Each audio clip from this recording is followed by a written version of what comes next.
Okay, we're recording. This is Wrong Speed Record Chat number 22. And today we have Tanya from Hi. the rock band Bismuth, amongst other things I hope to talk about. How are you doing? Yeah, not too bad, not too bad. Just had a long day, and now after this, I'm gonna watch the Roadburn Virtual Festival, so that'll be really fun. Oh yeah, So, that's this weekend. So we are recording this on Friday the 16th of April, which is that weekend. But this is going to appear in a couple of weeks' time. So I hope you enjoy the Roadburn stuff if you've watched it. So you've recently moved. yes, I have, yeah. I've moved to Manchester. So yeah, as I was saying earlier, if there are any random sirens or drunk people singing, that's the reason, because I'm in the centre. So we might be serenaded by some drunk people later on. And yeah, it's all right. Apart from it's a bit noisy, but it's all good. Because we were going to record this a couple of weeks ago, but you moved and you wanted to set up your vinyl nook. Yeah. Correct. And you sent me some photos, and I was very jealous. Yeah. So I've got it's the little balcony thing above my kitchen. So you can't stand up in there. You have to kind of shuffle on your knees to get to the sofa. But once you're kind of settled in, it's really comfy. So. So I first heard of Bismuth when someone emailed me and said that the bass player in Bismuth played the same bass as me, or at least the same make bass. And which is why I've got it here. I don't normally have the bass on show in these things because I don't know anything about musical instruments. So I don't really want to get caught out by talking about them particularly. But this is what they look like, specifically the headstock. And and they have an aluminium neck. That's about my limit of my knowledge. How do you find them? I think the aluminium neck adds so much sustain, which is super important for I think both of our bands really. It's just you can play a note and it just sounds like piano and it lasts forever, which is kind of what I'm going for in a guitar. So yeah, my Kramer, I was looking for one for 7 years because they're kind of tricky to find in the UK. In the US, people can pick them up really well, not really easily, but quite easier than in the UK. So every time I see somebody in the UK with one, I'm like, you've got one as well, yay! Exactly. That was exactly it. And I never get an email saying there's a band over there with the same, but I did this time. So it was really interesting to me. So that's essentially why I ended up checking the band out, because I was like, oh, awesome. Because I agree, they do have they have a sustain to them that is kind of monumental in comparison with. Definitely. Yeah. And they've got quite a piano kind of sounds to them as well. If you use thick strings, it's just got that weird. It's got kind of quite a unique resonance for a bass. Which I really enjoyed. So yeah, they're kind of on the and they're kind of on the cheaper scale for the aluminium neck guitar. Definitely. not everyone electrical guitar companies, just too pricey for it's out of my price range. Well, maybe they'll endorse you. That's what you should do. We can hope one day. So to get totally nerdy then, on the instrument front, when I play it direct into an amp with nothing else, and I've got an amp that I just turn the distortion up on the amp, gain up on the amp, and that's kind of it. I keep it simple. I have a tuning pedal, that's it. But I know your story's different. Yes, I think your approach is probably better. It resolves a lot of woe in my life. so I have this big paddle board that's It's ridiculous. I can't carry it on the train anymore. So so when we had practice last week, I had to ring up our drummer Joan and go, yeah, can you come and pick up the pedal board because I can't carry it. The kind of main reason for that is I use like 3 or 4 amps depending on my mood. And the pedals kind of help sculpt different EQs. So I have like different frequencies on each amplifier, and different effects. So even though there's only one person, it hopefully sounds like more than one person is playing. So yeah. See, so that's the key though, is that I've got 3 guitarists doing all the interesting things. So I don't need to do anything interesting. I just need to make sure I keep working. Whereas yourself there, you're doing the work of numerous people on your own. Yeah. So sometimes I think, why have I done this to myself? But then I remember that guitarists exist. Yeah. So my son and I, my son is coming up to being 21. We came up and saw you play in Bristol. Which venue? It was Old England, and it was nice. Like how long ago? A year ago, maybe. Yeah. Was it? I'm guessing it was just. Was it last year? Was it just before the? Yeah, it was in January, like mid-January. I'm pretty convinced that all of us had the Rona while we were on that tour, because me and Willow, the guitarist and vocalist of Body Void, we were both really, really, really ill. So never been so ill on tour before. So yeah, but yeah, it was kind of the last tour before everything. Yeah. And so did you? So that was with that band Body Void, right? Which I'd never heard before, and Stan had never heard before. He bought their T-shirt, and we found them like kind of nihilistically excellent. Yeah, they're great. They're such a great band, and yeah, they've got a new album coming out soon as well, which is going to be really good. So yeah, definitely, they're on the same label as us now, actually. So yeah, okay. Well, they were before, and so they released things on Dry Cough, and we did as well. And now they're on Prosthetic, same as us. So cool. So I was having lunch earlier with Stan, mentioned him again, and because he notices this stuff and I don't, but he said that their guitarist was playing a Kramer as well. Yes, they were. It's kind of like I did kind of ponder this. We have played with toured with a lot of bands disproportionately so that have Kramers. I don't know, like, it's not purposeful, it's just happened that way. There must be something in the instruments that makes me go, oh, I like that band, and then I find out that they all use Kramers, and it's like, yes, of course. So it was well, I might not have even noticed. Like I say, I don't notice this, but Stan's the man for noticing that sort of stuff. So, but it was really good. I really like that venue, the Old England in Bristol. Like, you just need like 60 people in that room, and it just becomes quite a sort of a gnarly night of like, a proper rock gig. Really, it's really good. And we were kind of we were sort of slack-jawed whilst you were playing. We couldn't believe how loud it was, for one. It was one of the loudest things I've probably seen. And actually, I was speaking to Chris Summerlin, who I think you know. Yeah. Today, I was trying to get some more information, and he said the same, that perhaps you were one of the loudest bands he's ever seen in his whole entire life, and that's having seen like Sun and Bug and Part Chimp and all these other things.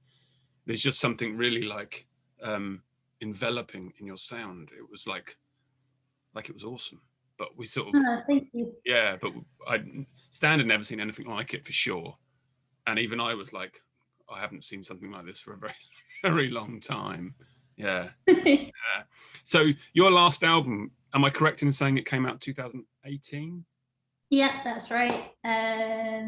We are currently writing a new one, which, well, we've pretty much written most of it, but because we've not been able to practice in so long, we're kind of just re-practicing it and getting ready to record. So awesome. And how did you hook up with the labels? It was kind of a weird one with Dry Cuff. We just got to know them, and then they through Twothirds Records, who have put out like pretty much all of our stuff prior to us being with Prosthetic, and then with Prosthetic, Vile Creature are on that label as well. And from what I understand, they were like, "Oh yeah, you should get in contact with these guys." So yeah, it's just a big nerdy label of friends, I think, for the most part. That's the best way, right? It's the best way. Mm-hmm. Yeah, definitely. You get your little crew, you hang out together. It's good. So, you mentioned Roadburn and the fact that you'll be watching it over the weekend and whatever else. Talk to me about playing Roadburn. That was crazy. Like when Joe and I started the band, that was like one of our dreams. That was like, top level dream numero uno to play Roadburn. And then we were actually on tour with Vile Creature when Joe's in the front of the van, and we just arrived at Matamp because I was getting my amp repaired. And he was like, yeah, Walter Roadburn has just sent me a message saying that we should check our email. And I was like, what? So we kind of we found out while we were on that tour that they asked us to play. And when we played, we did our first set, which was really fun. It was really busy and I got really scared, so I had to hide afterwards. And then Walter asked us to play an additional secret set in the skate park, which was like, okay, cool. which was awesome, and yeah, it was amazing. Again, I had to hide after we played because despite being in a band, I hate big crowds of people. And there would have been, and I'm assuming there was big crowds at Roadburn. Yeah, there was. It was. I've never seen anything like it. Apparently, with the first set, people like queuing like all the way around the block to try and get in. And like when my friend told me, I was like, nah, until they like got their photo, like video phone, like photo out, and I was like, no, that's another band. And then we were supposed to play. We were commissioned after our set in 2019 to do a collaboration with Vile Creature, which we were meant to perform in 2020. And that didn't happen. But we're hoping that we'll be able to do it next year. Yeah. And in the interim, we are doing some secret things. So awesome. Yeah, I love those. I mentioned it in previous episodes or once or twice about the Curated Festival. Mm-hmm. And how like a festival like Roadburn, and there's like a few dotted in each country, be it Supersonic or wherever else. Definitely. They're kind of curated and they have their audience, and their audience will definitely be checking you out. I mean, like they're catering to the audience in a really good way, but also like Roadburn, I see that they kind of push it as well. They'll have like I don't know, Drab Majesty playing, or one of those bands that isn't like a Yeah. heavy metal rocky band or whatever. I mean, I think they're like the best festivals. I think like Supersonic, and Supernormal, and Roadburn, and Incubate before it stopped being a festival. Like the best festivals are those with they're not restricted by genre. Like so long as it's experimental, or interesting. Sometimes not experimental, but so long as it's interesting, they'll go, yeah, a heavy metal band can play next to like a sad time goth band. That's cool. So, I agree. And also they're not like, they don't seem to be so tied to what's the word, like booking agent power, or, so that they don't have to have whatever the Libertines playing, or do you know what I mean? They're like, okay, yeah. we can just have Fields of Nephilim or whatever, because Roadburn had them right a few years ago. They did, And yeah. I saw that, I was like, whoa, I found that quite like a radical choice. But then when you thought about it for a few seconds, you thought, actually, it makes total sense. Yeah, definitely. Same with like Supersonic, when they had that year, when they had like Monotonics, but then they also had Corrupted, which is like a good like balance of fun things. Yeah, because they know that you like Corrupted, but you're also not like so blink. The sort of person that's going to like a band like Corrupted is not going to be massively blinkered, and will also be all over the place with their music taste, right? Definitely. Yeah. Makes for a more interesting time, because in some festivals, like, it's just the same music all the way through, and it's just like, don't really want to watch another band doing the same thing. Yeah. No, I agree. So when you, like, if you tour and stuff, do you find bills being mixed sound wise, or do they see the Bismuth band and think, okay, we've got to put them with another crushing band? It depends. It's kind of quite interesting, because sometimes it's with interesting bands like Nod, and like Gold, and really really ace fun bands, and then sometimes it's just like I think in the UK especially, there aren't there's a, what's the best way of putting this without being offensive? There's a lot of stoner rock bands that are heavy, that are like party friendly, I guess. Like, they're like Happy Doom, and sometimes we get, and sometimes we play with them, and it's just like, why is this happened? Yeah, no, I know. Okay, yeah, I know what you mean. Yeah. We spent many, like early on especially, we spent many years playing with lots of bands along those lines. Yeah, you find in the end that you don't want to anymore. Yeah, definitely. So let's move on anyway before I have to edit this. So on that note, one of the bands we played with a lot at the beginning, I think you have a connection to. Okay. And we played with them in Glasgow, which is where they're from, and in London, and a variety of other places. And I found them to be really, really excellent. Okay. And it's this band here. Ah, yes, Snowblood. We never actually played with them, sadly. However, I was in a band with Tobin, and we toured quite a lot with his band Omadon. Yeah. So, yeah. I thought that they were not only were they really excellent, they were really great band. Yeah, but they were lovely people. Definitely. Really nice people, and I'm sort of still vaguely in touch with them in a way that wouldn't be uncomfortable if I sort of said hello to them in the street, Yeah, nice. So yeah, we had a good time with them. But so there's this as well then. Moloch, yes. So you can talk about the band you did with these people. Yeah.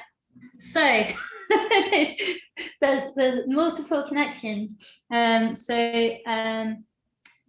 from Moloch and Tobin from Snowblood, we did a band together called Monoliths, which is like an instrumental, like heavy doomy band, because both me and Tobin just know how to play slow and loud, so and yeah, that was really fun. We're kind of hoping to do something again in future, but it's kind of tricky at the moment with, you know, the world at the moment. But we also share a practice room with Moloch. So, in Nottingham, right? Yeah, in Nottingham, yeah. Because basically I think all the kind of heavy bands in Nottingham practice at Stuck on a Name Studios. So yeah, everyone is there and everyone is in about 10 million bands. So. Yes. we have a Nottingham person in the band, and he's in, just off the top of my head, I can think of about 5 bands. Sounds about right. Yeah. Let's talk records then. Let's start and see where we go. So hit me with a record from your favorite record shop. Ooh, right. So this one is a compilation of kind of early electronic-y kind of pop-over-y kind of stuff on Soul Jazz Records, and I got it from the Music Exchange in Nottingham. Oh, yeah.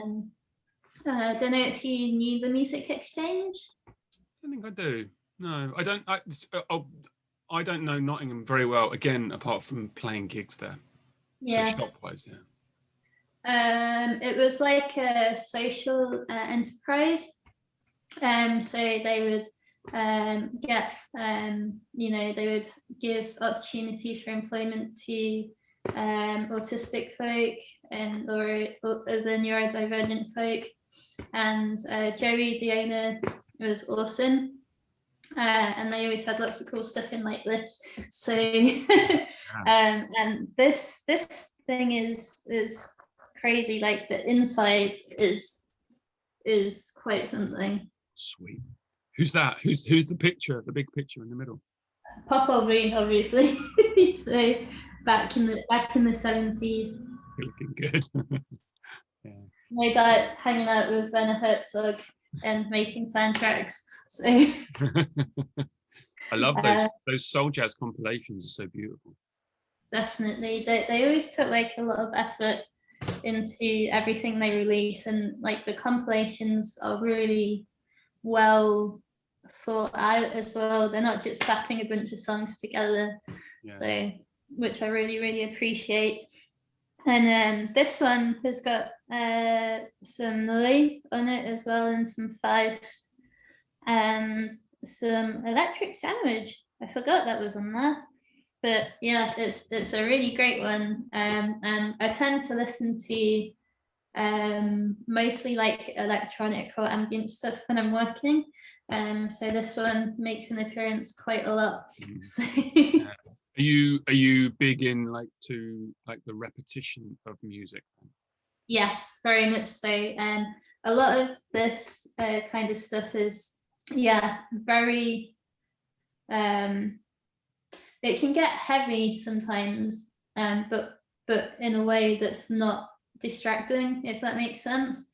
And the repetition is super important. I love like music that repeats a lot. So, so do I. Surprisingly.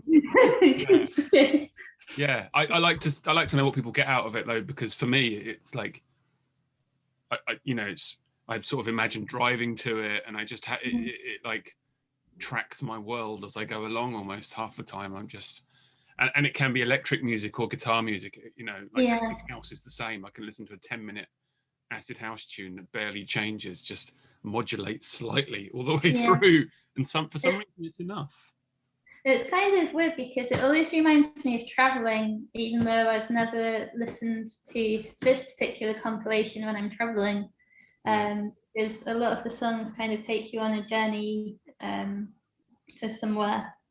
You know, they've got a path to them, which is another thing I really enjoy. So yeah. Do you think there's any like modern, like you know, that era, especially Germany, you know, 70s, your Cans and whatever else are kind of worshipped, and you know, rightly so. But do you think there's any current bands who you like? I've kind of mentioned, I'm going to mention them later on, but Bremen are...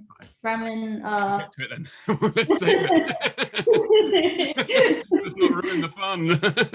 No, all right, cool. That's good because people do, and I'm guilty of it as well. You end up constantly going back to like either the classics, or people are, again, me included, are very guilty of buying a reissue from 1973 rather than buying a band who's doing it now. Yeah, you know, definitely. There's a culture for it, isn't there? Especially with, like, you know, when you come across another Amon Duul record and you're like, should I get that? And then you just kind of comes into your record collection when you perhaps could have bought like something that's newer and more exciting. Yeah, exactly. And then it becomes, we call them a shelf classic, where you've just got it sitting there. Yeah. And it just kind of looks good because it's an Amon Duul record or whatever, but maybe you don't check it out as much as you may have experimented with a new one. You know, I'm guilty of it myself constantly. There's like the reissue culture is swamping us somewhat. But. Yeah, I mean, I think that might be partly because there's because music's so accessible, like people are swamped by it, so they don't, like, people, like I certainly suffer from this, where it's like too much choice, so you don't know what to go for, so you kind of gravitate to stuff that you know, which is a shame, really. Yeah, I do wonder what I'm missing out on half the time. So. Same. Hit me with a record with memories. So I've got 3 because I'm greedy. So this one by Vile Creature, Cast of Static and Smoke. This one by Primitive Man, Caustic, and this one by Body Void. Oh yeah, okay, cool. Primarily, like, because on these albums were the songs that were toured with when we went on tour with these guys. So they're kind of embedded in my brain, and I can't escape that. Every time I listen to them, it kind of reminds me of tour and kind of how much fun it was, and you know, all the flavors that happen on tour as well. And have you toured much? Where have you toured? Like, you know, in terms of the world. So we've toured with Bismuth.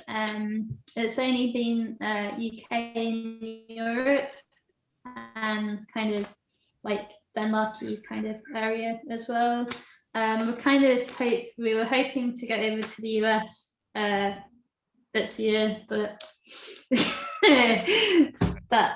that's not happening at the moment. So Ireland, but yeah, mostly just like Euro kind of tours.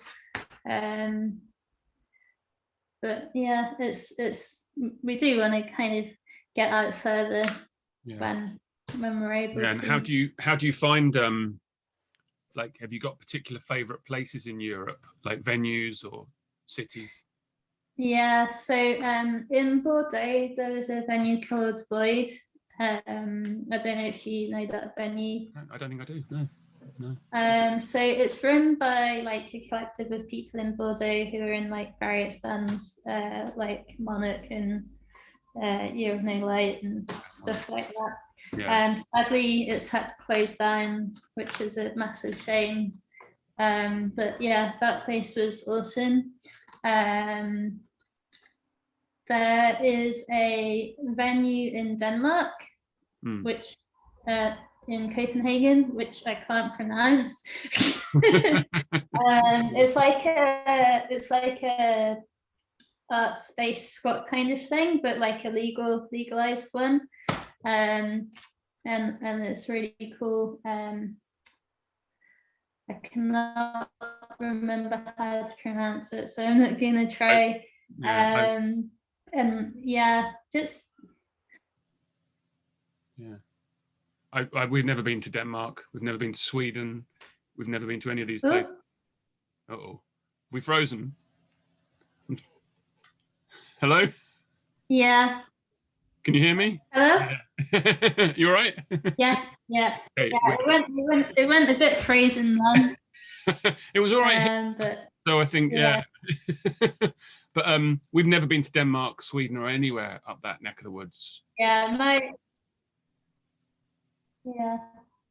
hopefully you'll get to go when things start going again. Yeah. Because I think that'd be really fun. Okay, hit me with a bargain. So whereabouts have you got to? Ooh, a bargain find. Yeah. Right. Hiroshima by Sunra, which I got for £5 in a record shop in I think it was either Glasgow or the States, but I can't remember which one.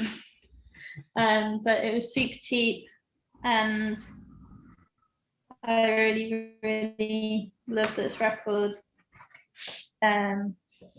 It's got an amazing photo of Sunra there in his spangly cape. So, awesome. Are you a jazz fan in any way, or? Yeah, I am very much so. Okay. So, Alex Coltrane especially is one of my favorites. So, but yeah, I've seen the Sunra Orchestra, sadly without Sunra because I'm too young. But I've seen them a bunch of times and they're always amazing. So yeah, we I saw them in Incubate actually. Oh, nice. Yeah, it was actually before it was called ZXZW and then changed its name to Incubate. It was the same festival. They just changed their name, I think. But South by Southwest tried to. I bet that was awesome. Yeah, and then I bought tickets. That sounds about right. I bought tickets for my mum to go and watch them. Did you enjoy it? I don't know, but but I thought it was one of those things you really need to see, right? It's quite. Yeah, definitely. I just they're such a great bunch. Could watch them forever, basically. Yeah. They sort of, when we saw them, they sort of all walked in. It wasn't a very big room actually, but they all walked in wearing like these like insane colourful outfits, just all slowly walking in, playing a bit, and then like 20 of them sat down and just blew us away. It was like Marshall Allen is like such a good band leader as well, and he's still going. I think he's in his 80s or 90s now, and he's still just making music and doing what he loves, which is awesome. Yeah, that's an inspiration right there, isn't it? Definitely. No. So okay, bought on tour. Ooh, well, the Bremen record.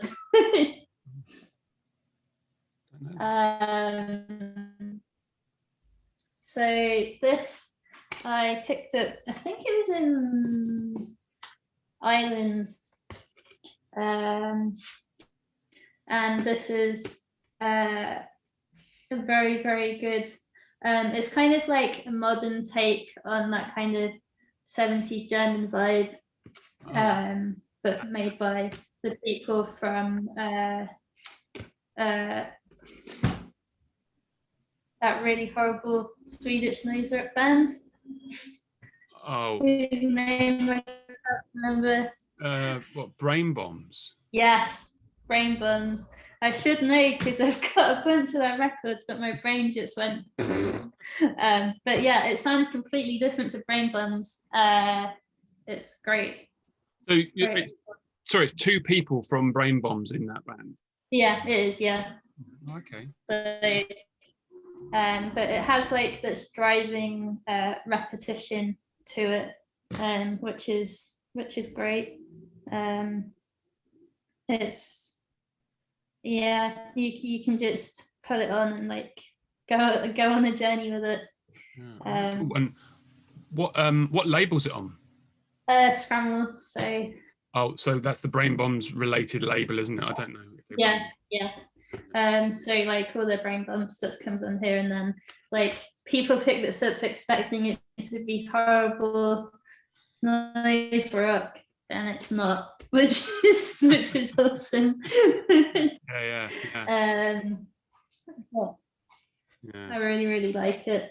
It's a nice very, looking very, sleeve. very good record. Yeah, definitely. It's a nice looking sleeve. That it looks like a weirdly looks like a Noxact record. It does a bit, yeah. Definitely. I was wondering if I brought up, but I haven't brought it up. I don't think that's what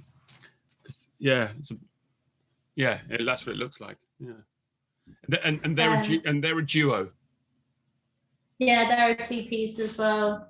But they have a lot of like on the recording, there's a lot of like ambient background as well as like the main driving force of the bass and the drums. And yeah, it's really good.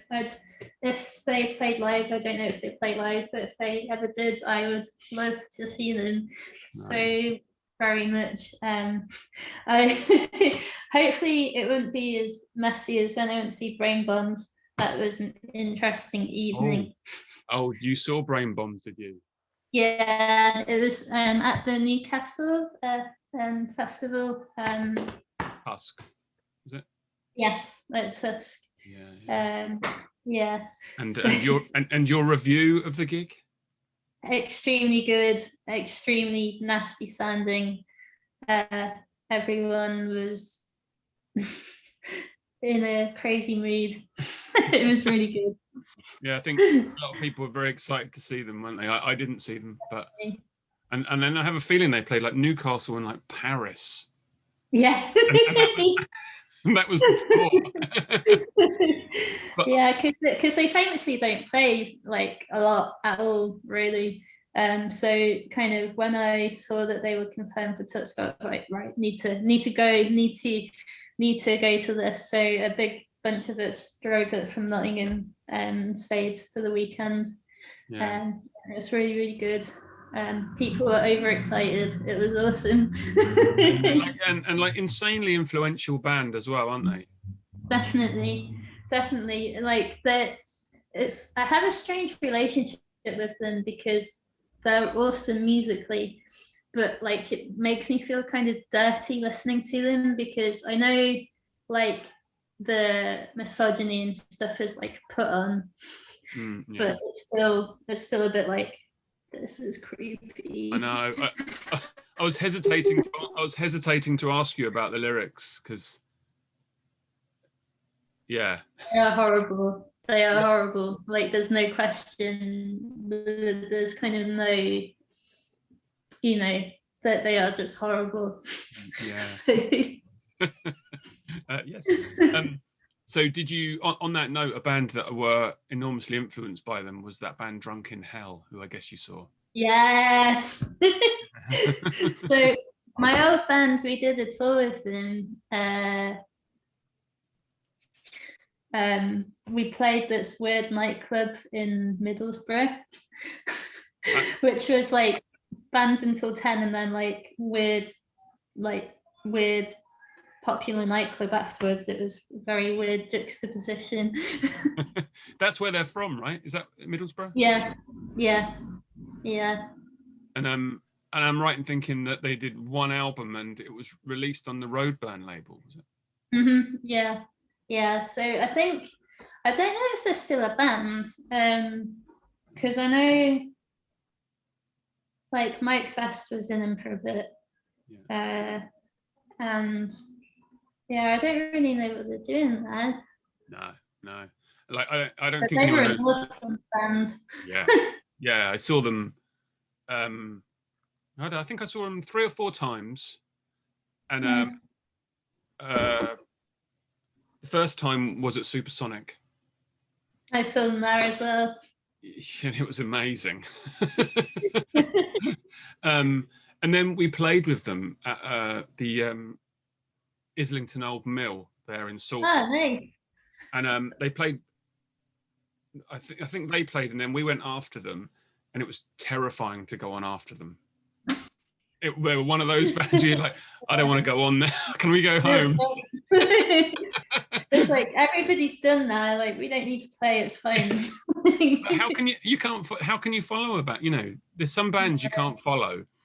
Like, and that's kind of felt like that night was one of those bands you just don't want to go on after. Yeah, but they're just awesome, and I bet it was amazing playing with them at Islington Mill as well. Great venue. Yeah, we played there a few times. We played with them. Actually, as a band, I wanted to ask you about whether you had any relationship with the band Conan. I know those guys. Yeah. Well, actually, so their bass player Chris has recorded a lot of our stuff, like the last few albums he's recorded, because he's a really good engineer and he kind of knows what I'm going for. He's like, "Ooh, shall we try and do 34 tracks of bass this album?" Like, yeah, sure, fine.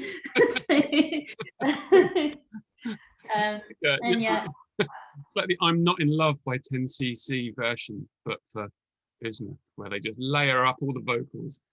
Same because is it Skyhammer, right? Is that the dude from Conan's studio?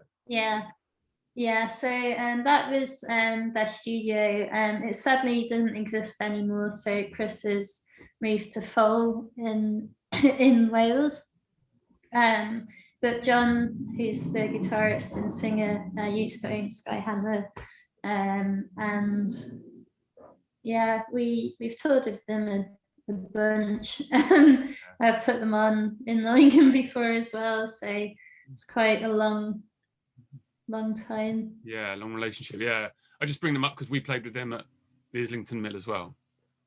Oh, nice. I've never played the Islington Mill. Yeah, it was right at the beginning of their time, and I've never seen a band so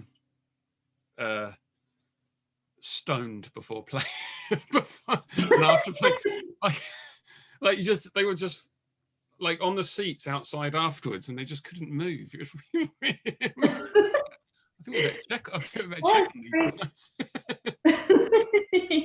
I have admiration for people that can play when they're drunk and stoned, but I can't at all.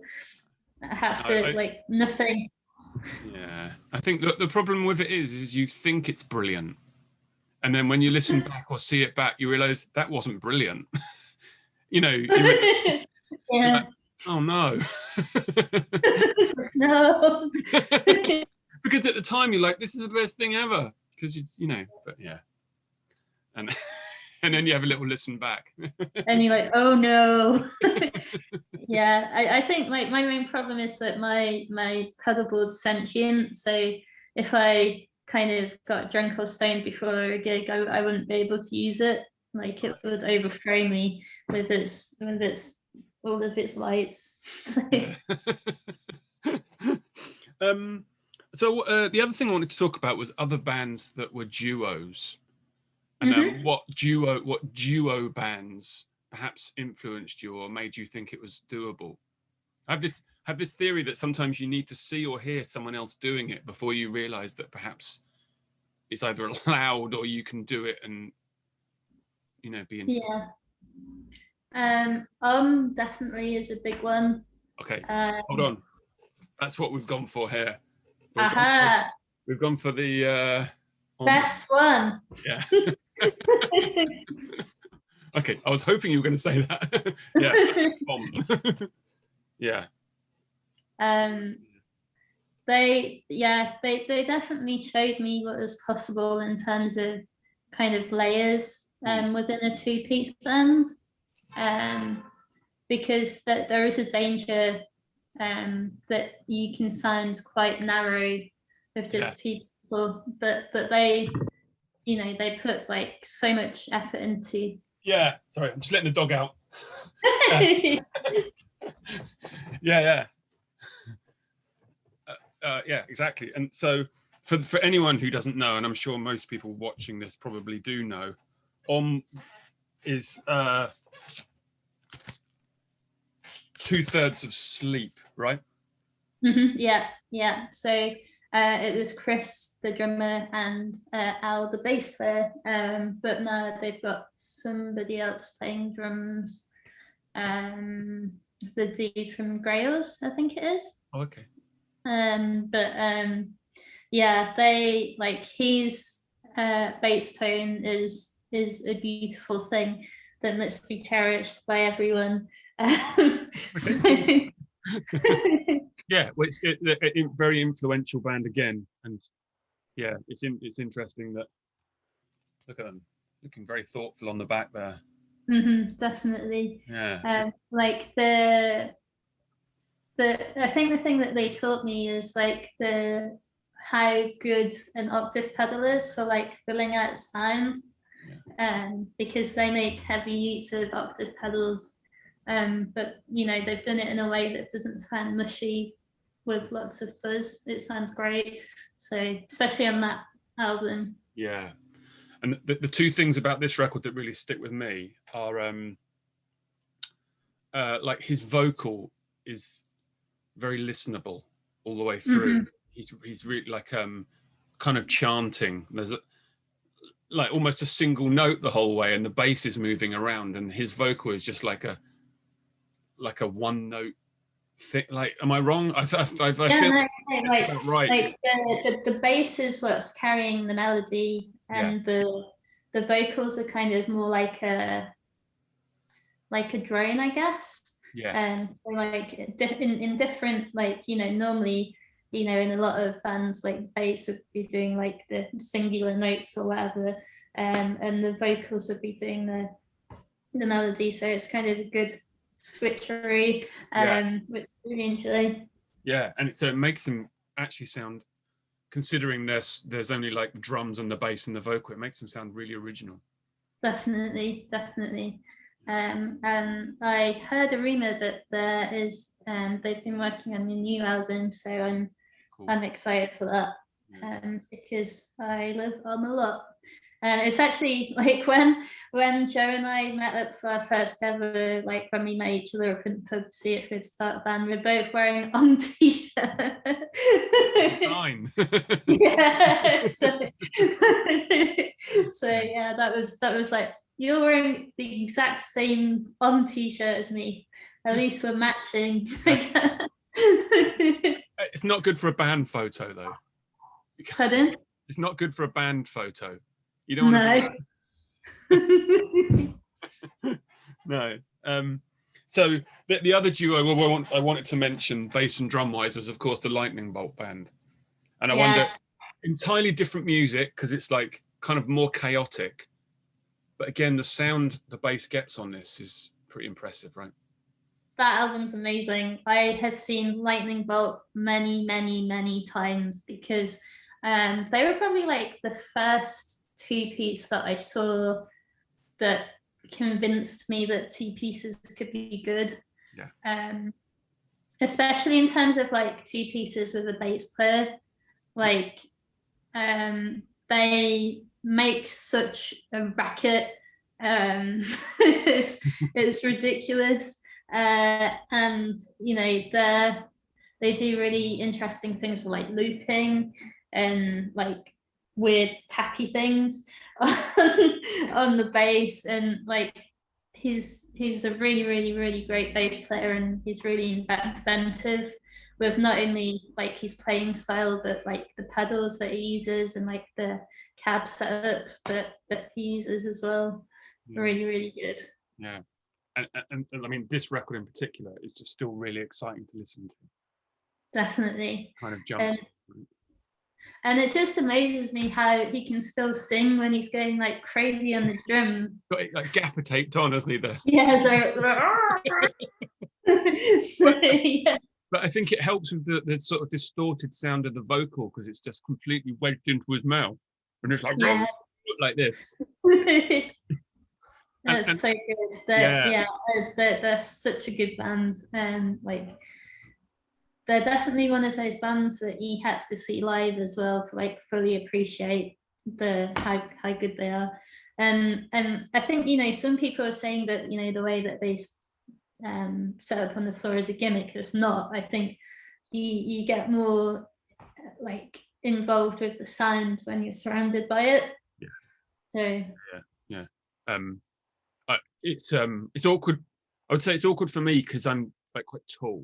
I'm always but I'm always wary of being at the front, so I always stand at the back of venues. Yeah. So I've probably never technically seen lightning bolts. I've been in the room when they've played, but I've never actually seen them. So for me, I've watched them on YouTube. That's where I've seen them properly. Yeah, that makes sense. Yeah. I always just wiggle my way to the front. There's advantage of being short. Like you can just go, oh, I'm just gonna go in that gap, and then that gap, and then eventually get to the front. But yeah, I think like the last time I saw them was actually only a few years ago in Nottingham at the Bodega Social. And yeah, that was, you know, great. They're always great. So yeah. Actually, I wanted to, seeing as you've mentioned Nottingham, I kind of feel it, and you play in like a hefty band, it feels wrong of me not to mention a couple of like classic records from, I just wondered if these two were influential, and what you thought of like the Fudge Tunnel Godflesh records. So Godflesh are one of my favorite bands of all time ever. Yeah. Especially that record is Street Cleaners. I was actually going to fish it out because it's great. Like Rats is one of the best starts to an album like ever. It just sounds horrible. Like it kind of sets the tone for the whole record. Yeah. And so that was it. I was wondering, like, this is like, what year is this? Like 88 or 89? Yeah. Early earache, but still influential, right? It still sounds like it was made now. Like, do you think that being a drum machine helped? It's weirdly timeless in an odd way. Yeah, because like I think, yeah, definitely like drum production sounds are one of the things that can really date a record. So I think with the just abrasive drum machine, like really helped. I'm actually really sad because we were supposed to play with them. Oh no. Last year, and I was like, this is going to be so good. It was going to be at Fabric, which is that big club in London with the big fat bass bins. Wow, that would have been amazing. And then when it was cancelled, I was like, but yeah, and Fudge Tunnel are also awesome. Yeah, and one of the reasons I hold these two up is not necessarily that they're awesome, although they are, and not necessarily that they're kind of Nottingham related, because especially Fudge Tunnel are. It's more that they were on they were on Earache, which was kind of a totally metal label, but they didn't sit, I don't think either of these particularly sat on that label. Yeah, definitely. Like they're definitely more experimental than like a lot of the other stuff that they put out. Yeah. So definitely, especially with like the Godflesh stuff, because there's a totally different sound to say, I don't know, any of the bands. Yeah, any of them. Yeah, because it was like almost industrial.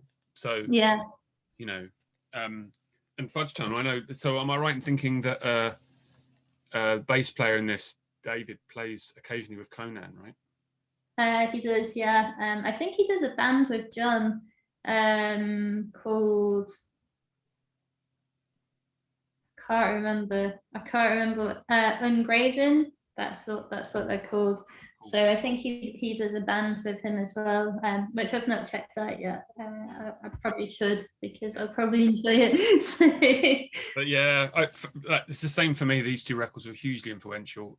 I love the bass sound on this. I thought definitely. Yeah, it was like, I'm not here to talk about me at all, but I'm just saying that these two records for me were really, so it's good to know that it's like for everyone it's the same, especially like yourself playing like the crushing music as well or whatever. It kind of, I like the fact it's still there and it's still totally influential. It's awesome. Yeah, definitely. Like I think Godflesh especially will just kind of keep on being influential just because of how, as you say, how timeless it sounds. Like it still sounds as horrible as when it first came out. So yeah, exactly.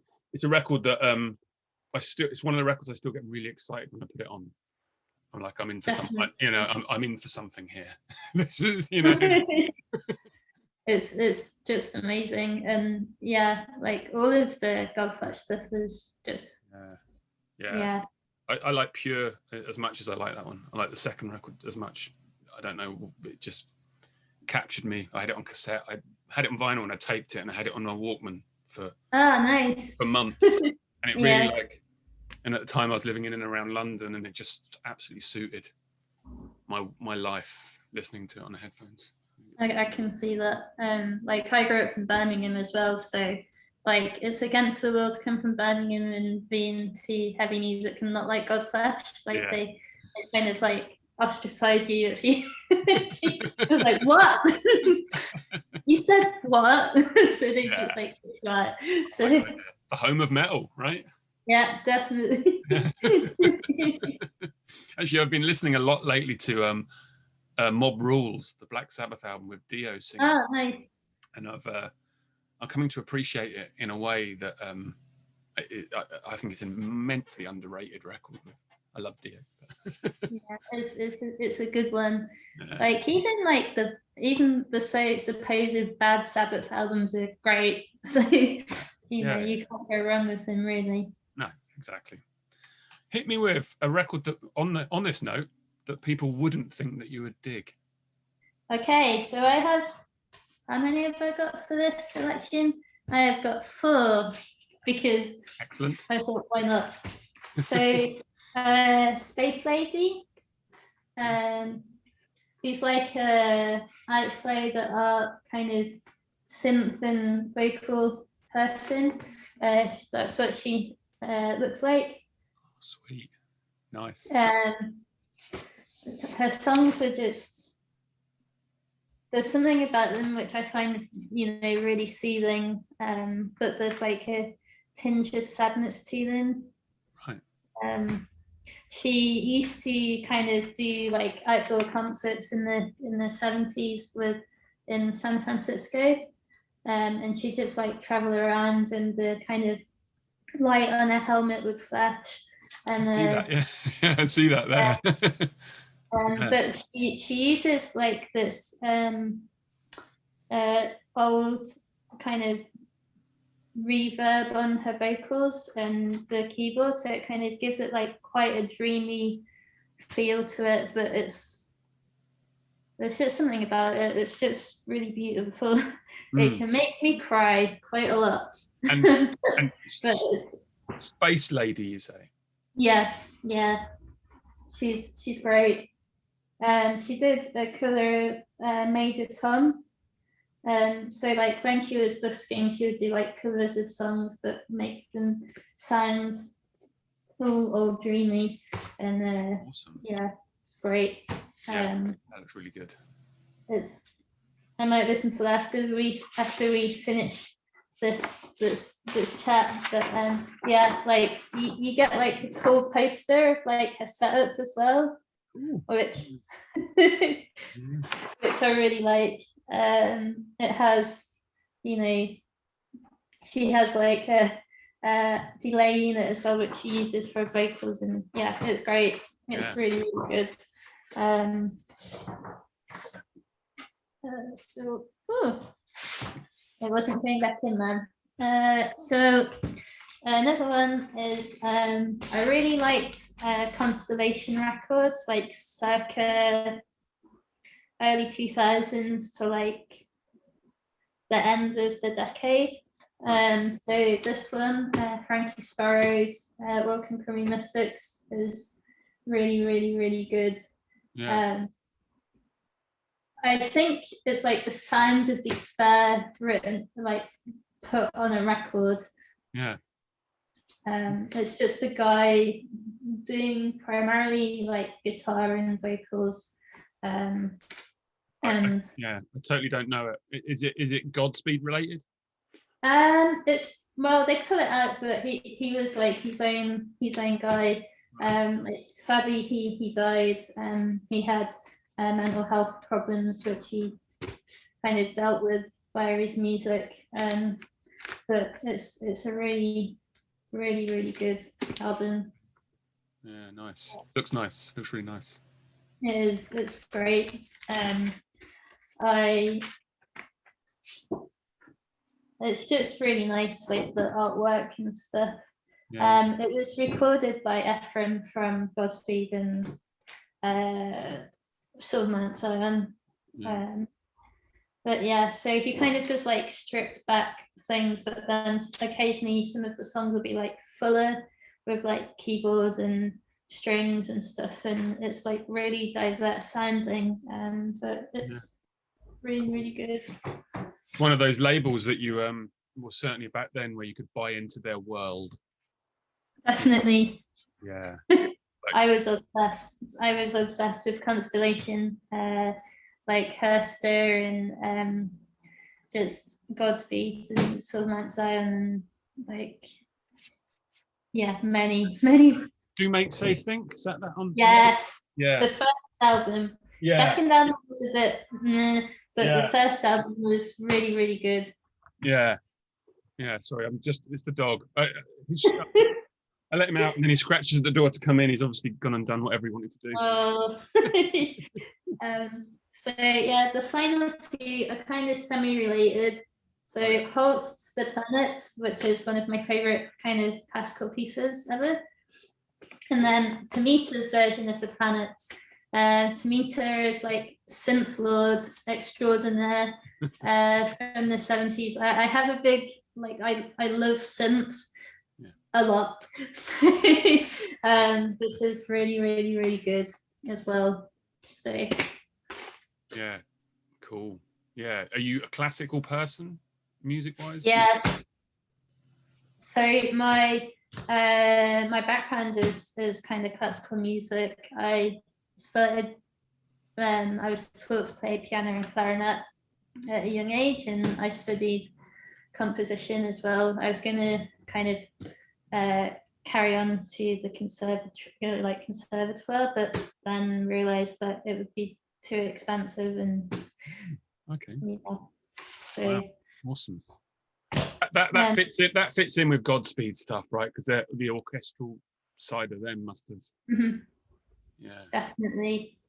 I have a great appreciation for like modern classical stuff in general, but then also kind of, you know, some of the more epic composers like Holst. Probably one of the loudest things I've ever seen being performed. Right. Okay. Like ever. Where was that? It was in Birmingham Symphony Hall. Oh, smart. Sometimes it's not like volume as in like turned up to 10, right? Sometimes it can be all the pitches. Yeah, definitely. And that can somehow make it loud in a way that's different, right? Yeah, definitely. It was like the thing I like about orchestral music in particular is it's like a more enveloping sound, because it's covering all of the frequencies. So it's just not like, you know, somebody playing a distorted guitar and like it loses its impact after a while. Like it's like the because of the dynamic range and the coverage of frequencies, it just feels dense when it goes really loud. Yeah, that's what I find with that, with like Godspeed, especially if there's like a whole bunch, there's 10 of them doing it and they just hit it right. I only saw them once. They toured with Sigur Rós. Oh wow, you saw them on that tour. That must have been crazy. Yeah, and at the time Sigur Rós were brilliant. It was their first and whatnot. I don't know much about that band really, but I remember liking the first album at the time, and they played together. Which album was that? No, it's in I can't pronounce it, I'm afraid. I don't think it's their first one. I think it's like the dark one with the baby on the cover. I think it's like got an outline of a baby on the cover. Is it? Because they like, is that the one with the blue sleeve? Yeah, I think so. Yeah, because they released an EP thing before that called Von, which is terrifying. You should listen to it. It's really like it's much different to like what they're like now. I've no idea about them now. I haven't the foggiest. Me neither. I just know the album, and I vaguely know the one after that had the brackets on the cover. Yeah. Kind of brackets, whatever. I vaguely know that one. That's it for my knowledge of Sigur Rós. Yeah, I think I would say that I think that they kind of have a black metal thing going on as well. Yeah. When they get a bit ambient-y and I can see that. Yeah. Where are we? Okay. Yeah, 10-inch records. What are your thoughts on 10-inch records? Hit me with a favourite and your thoughts. Yeah, sorry. I don't have many of them because I think partly because most of the music I listen to is quite long, so it doesn't lend itself to that format. That said, this EP by Torch is great. It's got like Olympus Mons on it and Tarpet Carnival, which are my favorite Torch songs. And it kind of really suits this EP to have it in this format.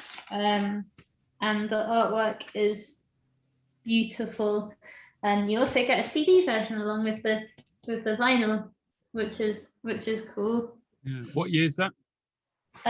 This was it doesn't say. It was like one of their first releases. Right. Okay. Yeah. Looks nice. Yeah, it was one of their first. And Robotic Empire put it out. So. Yeah. Okay. They were another label I really like. Yeah. What else did they do? I know the label. My mind is blank. They did like a bunch of the Grail stuff, and I think they put some of Bow's stuff out as well. I could be wrong, but they were like semi-adjacent to Hydra Head. So, but yeah, this is really heavy. I'm right in thinking, is it Neanderthal is on Hydra Head? Yeah. Okay, I really like that record. Yeah, I think this one tips it for me, just because as much as I've kind of went to pains to say I don't like loads of heavy things, this one is just super heavy. Have you got the split? They did a split 12-inch with Part Chimp, didn't they? Yeah, I've not got that. I've wanted to have it for ages, but I've not. If memory serves, I have a feeling that Torch cover Guided by Voices on their side. Oh wow, that was awesome. I think I need to check it out, but I've just always got a Part Chimp record to hand. But on the Part Chimp side, I think they cover the Watcher, which is insanely excellent. So it's worth getting for that song, if nothing else. It's like that album in particular is also excellent. I saw them when that came out, well, Parchment's still one of the loudest bands I've ever seen. It's ridiculous, like it's just ridiculous. Yes. Yeah, but yeah, as I said though, that I'm pretty sure that seeing Bismuth at the Old England a year or so back was right up there, just because it was yeah. I can only dream to reach the levels of ridiculousness that Parchment always achieve. So good. Just so have you got any other records you want to show or anything else you want to say?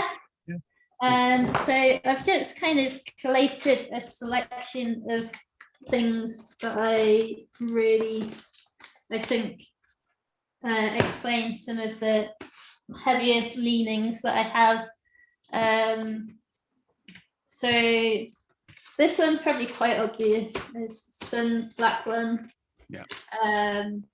This album is the album that I always use to set up my stereo when I move house, because I have an intimate knowledge of what it sounds like, what it's supposed to sound like.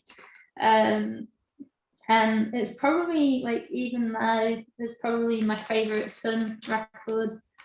Okay. It just has a layering to it, which is it's heavy, sure, but it's kind of got, like, what's the best way of describing it? It's just like pure heaviness, if that makes sense. It's not like overdone. Well, it is overdone, but it's not. Of course, it's like, overdone. Over processed, it's like organic sounding. Yeah. Well, yeah, organic sounding. Like, it doesn't sound forced. It just sounds like it's supposed to be like that. Yeah, actually, I did drag out a Sun record, but I specifically chose one where they did a split 12-inch with the band Earth. Oh, I love Earth as well. So yeah, I've got that as well. So it's a good one. Yeah, definitely Earth, a good one. Yeah, Earth is a band that went from Earth 2. Mm-hmm. And, you know, which I believe probably influenced Sun to a point, right?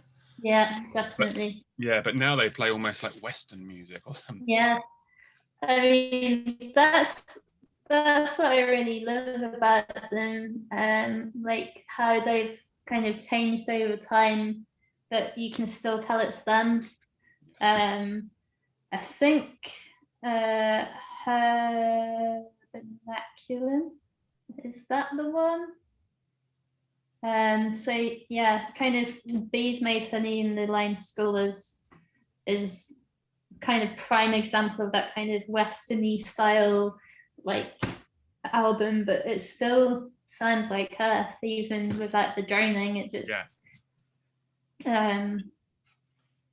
always a very good live band as well, because they're another one of those bands that have the kind of good layering to them, so there's like a separation between all the instruments, which makes it really enjoyable. I love them a lot. So hit me with the next one then. So I'm gonna show you a record that I've really enjoyed this year. It's not heavy or loud or anything like that. It's Asva.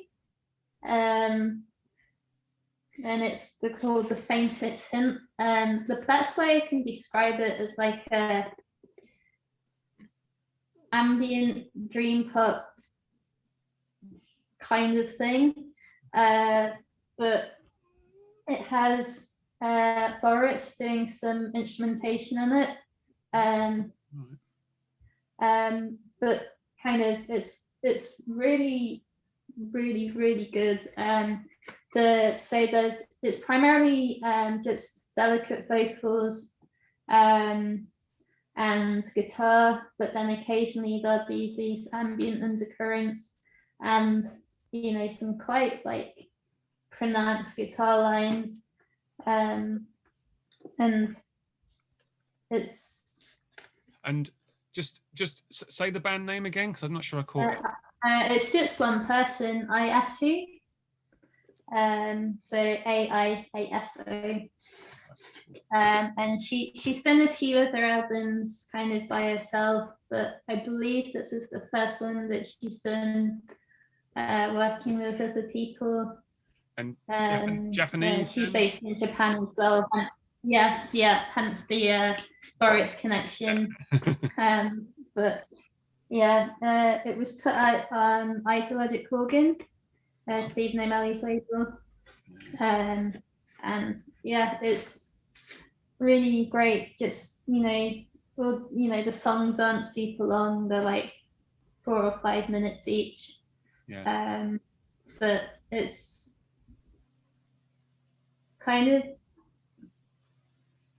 it's really pretty and really good. Cool. Yeah. All right. Yeah. Check that out. I like it a lot. Awesome. It was my favorite one of last year, for sure. Or did it come out this year? No, I think it was last year. I get confused. Things just merge into one. Yeah. I think most people still think last year is 2019. Yeah, me too. Me too. Oh yeah, it came out last year. So yeah, it's really good. Definitely worth checking out. Yeah. And then I guess the last two really are two of my favorite records of all time ever. Asva's Futurists Against the Ocean, and Nadia, Truth Become Death. Nadia are another of those two pieces that kind of showed me that, you can do cool stuff as a two-piece. When I've seen them a few times, but one time in particular, they had like a table full of like pedals and synths and stuff, but then it was, bass and the drum machine and just, some vocals every so often. Really, really good. Awesome. I don't know that at all. Yeah, I have to check that out. I don't know it. It's cool. It came out a few years ago, like 30 years ago now. But yeah, it's I'm trying to get it out of the sleeve, but it doesn't want to come out. But it has this really kind of great theme of kind of decaying things. And the bass sound on the recording is superb. It doesn't want to come out, which is really annoying. Don't worry about it. And then as for one of my, probably my favorite band. So it's the bass player who was in Burning Witch. And he did another band called The Poison Glass as well. But in Asva, it's kind of primarily bass and organ drone. And then he'll get like various like guests come on to do things like vocals or guitar or anything else. Heaviest band I've ever seen as well. Oh really? Yeah. They were so heavy I had to leave the building because they were making the roof vibrate, and it was like at the resonant frequency of the roof, so I could hear the roof as well as the band. Where was that? It was at Soup Sonic. Oh, okay. It was the same weekend that Sun played, and like as we were just like much.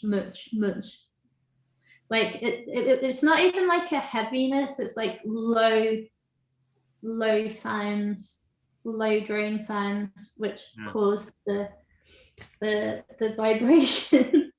It was quite something. Go through you. I think they're one of these bands that I think are incredibly underrated in terms of heavy music. I always bang on about them, given half the chance, because I think more people should listen to them. No, that's fair enough. I don't particularly know them. I know the name. I probably didn't keep up enough with a lot of that stuff, so I'm gonna have to check everything out you've just mentioned, actually, because I'm not gonna know any of it. Well, I've got the Sun record, but yeah, because it's kind of you can tell that they've kind of got a classical influence on the Asva records as well, which I really like, because it's not just guitar and distortion, and there's lots of different instrumentation going on, and yeah, it's really good. Awesome. Yeah, I lied. I have one more record. So this is Stephen O'Malley and Oren Ambrici, and yeah, this record is good for ambient noise times. So yeah, I love that. Oren Ambrici's done some brilliant things.